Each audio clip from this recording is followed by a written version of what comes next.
स्वागत आहे तुमचं आपल्या लोकप्रिय युट्यूब चॅनल योजनाकार या लोकप्रिय युट्यूब चॅनलवरती। प्रधानमंत्री किसान महासन्मान निधी योजनेचा 20वा हप्ता अखेर नवीन तारीख कोणती जाहीर झालेली आहे जाणून घेऊ या व्हिडिओच्या माध्यमातून। व्हिडिओ फक्त शेवटपर्यंत बघा। आपल्या लोकप्रिय युट्यूब चॅनलला आपण अद्यापही सबस्क्राइब केलं नसेल तर आपण सबस्क्राइब करून बेल आयकॉनला ऑल प्रेस करू शकता। प्रधानमंत्री किसान महासन्मान निधी योजनेचा हप्ता हा 18 जुलै पासून वितरणास सुरुवात होणार होती, पण अद्यापही 18 जुलै 2025 रोजी जो हप्ता आहे तो वितरित करण्यात आलेला नाही।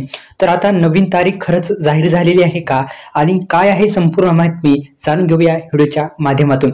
आता मित्रांनो, ही जो पीएम किसान योजना आहे, या पीएम किसान योजनेच्या माध्यमातून वर्षाला जे आहे आपण पाहत आहात की वर्षाला 6,000 रुपये भेटत असतात आणि या योजनेतून पात्र शेतकऱ्यांच्या वर्षभरात 6,000 ची आर्थिक मदत दिली जाते। 3 समान हप्त्यामध्ये 2-2 हजार रुपये करून असे मिळून खात्यावर वार्षिक 6,000 रुपये देण्यात येत असतात। त्यासाठी मित्रांनो तुम्हाला सुरुवातीस आधारला बँक लिंक असणं फार महत्त्वाचं आहे। हा महत्त्वाचा अपडेट आहे। दुसरं म्हणजे आपल्याला आधार कार्डला जर बँक लिंक असेल तरच जे पैसे आहेत ते मिळणार आहेत। तर या योजनेचा लाभ घेण्यासाठी दुसरा म्हणजे आपल्याला ई-केवायसी अनिवार्य आहे। OTP बेस्ड ई-केवायसी तुम्ही योग्यरित्या करून घेऊ शकता। दुसरं म्हणजे मित्रांनो, महत्त्वपूर्ण असा अपडेट मिळत आहे की शेतकऱ्यांना शेतकरी ओळखपत्र पण महत्त्वाचं आहे। शेतकरी ओळखपत्र देखील या योजनेतील एक महत्त्वाचा भाग असलेलं आपल्याला दिसून येतं। तर दुसरं म्हणजे लाभ मिळवण्यासाठी काय काळजी घ्यायची आहे ते सुद्धा आपण जाणून घेणार आहोत। म्हणजे जसे की तुमचे बँक खाते आधारशी संलग्न असणे फार महत्त्वाचं आहे।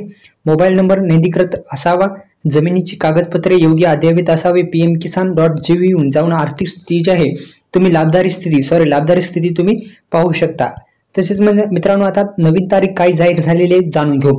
तर एकंदरीत मित्रांनो, अद्यापही शेतकरी बांधवांना सूचना आहे की मित्रांनो तारीख जी आहे ती अद्यापही जी आहे ती आता स्पष्ट करण्यात येणार आहे।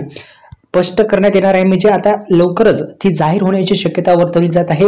अद्यापही जी तारीख आहे ती जाहीर झालेली नाही। लवकरच आता शासनाच्या मार्फत जी तारीख आहे ती लवकरच शक्यता आहे की जाहीर होण्याची। धन्यवाद।